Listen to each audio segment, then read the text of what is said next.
Okay, in the previous video where I was talking about mean of normal distribution, I gave this integral some value like root pi or something. Okay. Of course, I made a mention about gamma function. Yeah, before going to gamma function, let's just talk about how to evaluate this integral using double integrals. Okay, let's see how I can evaluate this integral using double integrals, right? Okay.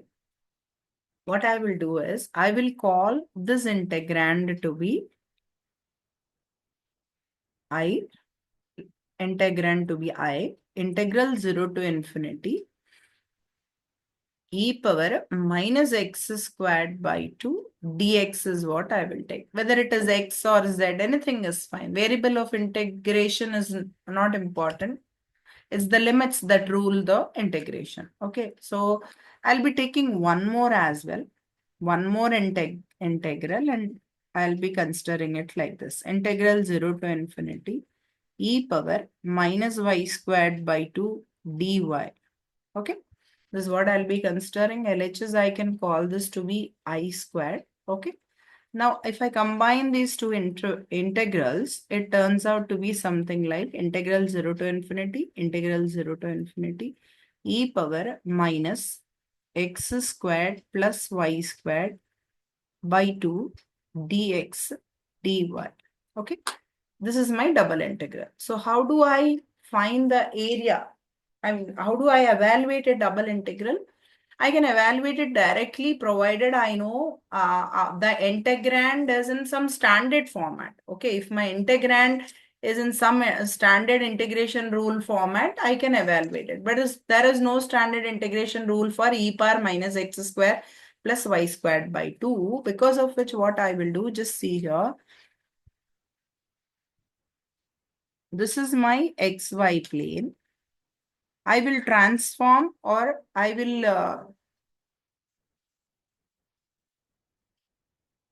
change the plane from xy to r comma theta. What do? I will directly change. No, the plane will be as it is. The way I look at it will be different. When will I do? When will I need from x comma y would be called Cartesian plane, as you all know.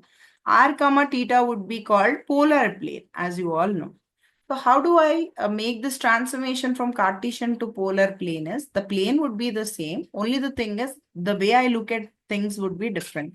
Usually when do I need transformation from Cartesian to polar is when x values or y values, one value is too small and the other value is too big, then to scale these two x and y on the graph is difficult. Okay.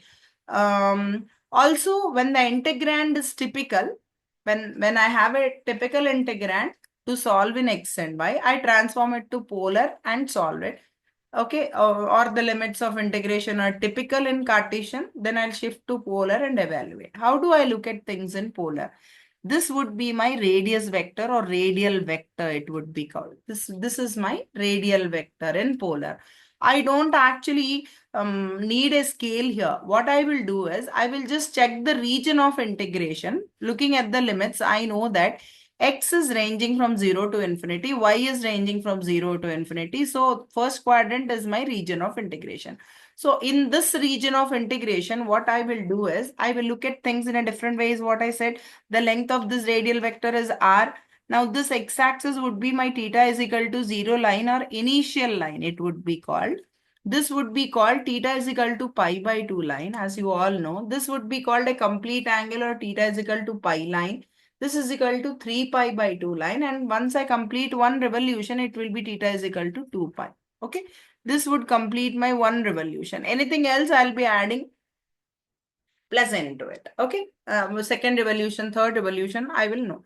Now, what I will do is, I'll take this radial vector and I will start from the initial line. What's the, obviously radius would be positive only. It starts at the origin, 0, and it ends till infinity is there. Na? So r ranges from the length of the radial vector would be, r ranges from 0 to infinity. Now, next thing that I'll do is, I'll put this radial vector on this line theta is equal to 0 and I will rotate it in the region of integration. Okay, so this is my first quadrant is my region of integration. I'll start it with the line, initial line theta is equal to 0. Maximum of till where it can go, that would be my angle. Theta is equal to 0 line here. So theta is equal to 0. Maximum of it goes to pi by 2 line. So the limits for r and theta are fixed. Now, when I'm in polar, I know that x is equal to r cos theta and y is equal to r sin theta. Okay. Also, guys, whenever I'm shifting from one plane to other, that means what? Whenever I'm changing dx dy to dr d theta, Jacobian comes into picture. Jacobian is that thing which I use when I'm transforming from one plane to another. Okay, so what will happen? This integral I squared would turn out to be integral theta is equal to 0 to pi by 2. Okay. And integral r is equal to 0 to infinite e power. What would be x square plus y square, guys? It is r squared. Yes or no? It's r squared. Yes. R squared by 2. And then Jacobian. Jacobian, how do I define it? Just see here. Jacobian of x comma y would be what? R cos theta. I'll take r sin theta. Okay. What I will do is dou r by dou x by dou r. I will just write the formula to avoid confusion. Dou r by dou x, dou r by dou theta, dou r, dou x by dou r, dou y. Array, something rubbish I'm writing. Yeah, Jacobian, I'll write the notation. You will understand. J of xy with respect to r comma theta. So we will get it properly.